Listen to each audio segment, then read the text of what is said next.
राजनीति में आपराधिक पृष्ठभूमि वाले लोगों की बढ़ती दखल पर नकेल कसने के लिए सर्वोच्च न्यायालय ने 2 बड़े सख्त आदेश दिए हैं। पिछले साल फरवरी में अदालत ने कहा था कि राजनीतिक दलों को अखबारों में छपवाकर और अपनी वेबसाइट के होम पेज, ट्विटर हैंडल और अन्य संबंधित मंचों पर यह स्पष्टीकरण देना होगा कि उन्होंने आपराधिक पृष्ठभूमि वाले कितने लोगों को टिकट दिया और क्यों दिया है। उन्हें हर उम्मीदवार का आपराधिक ब्यौरा देते हुए यह भी बताना होगा कि उन्हें चुनाव लड़ना क्यों उचित समझा। क्या उससे बेहतर कोई उम्मीदवार उन्हें नहीं मिला। जाहिर है यह आदेश राजनीतिक दलों को असहज करने वाला था और कयास लगाए जा रहे थे कि वे इसकी अनदेखी करेंगे। वही हुआ।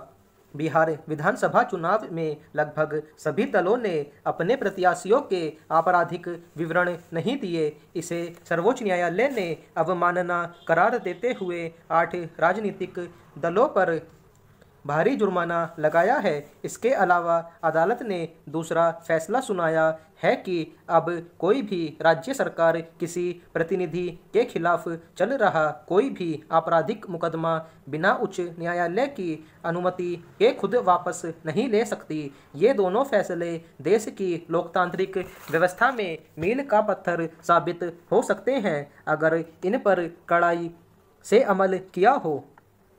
पिछले कुछ दशकों से राजनीति में आपराधिक छवि वाले लोगों की संख्या लगातार बढ़ती गई है। शायद ही कोई राजनीतिक दल है जिसमें ऐसे नेता न हों जिन पर संगीन आपराधिक मामले दर्ज न हों। पार्टियां दूरी बनाने के बजाय बाहें खोल कर उनका स्वागत करती देखी जाती हैं।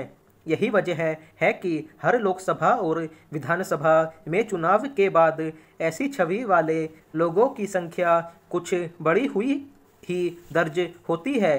स्वाभाविक ही इसे लेकर लोगों में असंतोष है। वे इस प्रवृत्ति पर रोक लगाने के लिए अक्सर निर्वाचन आयोग की तरफ आंखें लगाए रहते हैं, मगर वहां से कोई उत्साहजनक प्रतिक्रिया नहीं मिल पाई।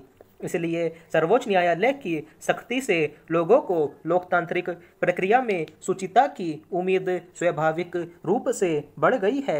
अदालत ने सख्त टिप्पणी की है कि अब देश का धीरज जवाब दे रहा है। उसने कहा है कि पार्टियां अपने प्रतिनिधियों का आपराधिक ब्यौरा तुरंत प्रस्तुत करें जिसमें उनके अपराध की प्रकृति, उन पर चल रही सुनवाई आदि का स्पष्ट उल्लेख हो। लोकतंत्र में मतदाता को अपने प्रतिनिधि के बारे में जानने का पूरा हक है। इसी के मद्देनज़र निर्वाचन आयोग ने अलग अलग समय पर उम्मीदवारों के व्यक्तिगत विवरण में कई बार नई जानकारियां मांगी हैं। हालांकि चुनाव के लिए पर्चा दाखिल करते समय अब हर उम्मीदवार को अपनी संपत्ति, कमाई और आपराधिक मामलों का भी ब्यौरा देना पड़ता है, मगर अक्सर ज़्यादातर लोग उसमें अधूरी, भ्रामक और गोलमोल जानकारियां पेश करके खानापूर्ति करते देखे जाते हैं।